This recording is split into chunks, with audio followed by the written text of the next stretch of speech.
Hello friends, today in this video I will show you power button and lip option missing for power option fix.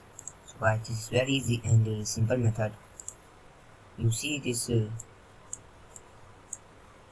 power button is missing. This. Now you need to click on search bar. Now type CMP. Now right click on command prompt. Now click on run as administrator. It asks permission, so click on yes.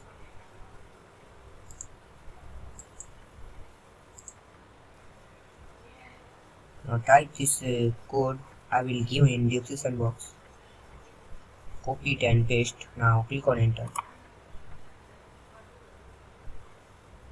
Wait some few minutes.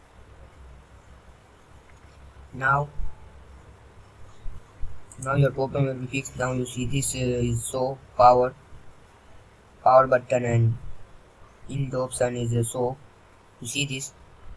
So thanks for watching this video. Please like, share and subscribe my channel. Please comment this video useful or not.